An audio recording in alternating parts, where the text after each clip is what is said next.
तर उपमुख्यमंत्री अजित पवार यांच्या जाण्यानं रिक्त झालेल्या पदांवर आता कोणाची वर्णी लागणार याबाबत राजकीय वर्तुळात खलबतं सुरू आहेत। पक्षाला सावरण्यासाठी आणि कार्यकर्त्यांना बळ देण्यासाठी आता सुनेत्रा पवार यांना राज्याचं उपमुख्यमंत्री पद दिलं जाण्याची शक्यता आहे। असं झाल्यास पार्थ पवार यांना दिल्लीच्या राजकारणात म्हणजेच राज्यसभेवर पाठवण्याच्या हालचाली सुरू झाल्याची माहिती सूत्रांनी दिली आहे।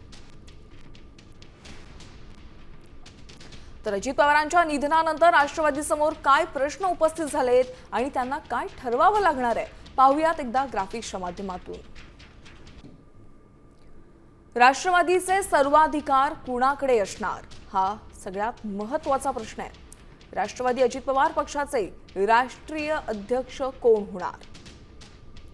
राष्ट्रवादीकडून उपमुख्यमंत्री पदाचा चेहरा कोण असणार?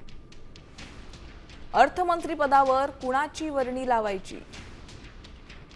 अजितदादांकडील खाती कुणाकडे द्यायची? असे बरेच आणि महत्त्वाचे प्रश्न सध्याच्या घडीला उपस्थित होत आहेत। तर अजितदादांच्या पत्नी आणि खासदार सुनेत्रा पवार यांना राज्याच्या उपमुख्यमंत्रीपदी नियुक्ती करण्याची मागणी जोर धरतीये। दादांच्या पक्षाच्या मंत्री आणि आमदारांनीही तीच मागणी केली आहे।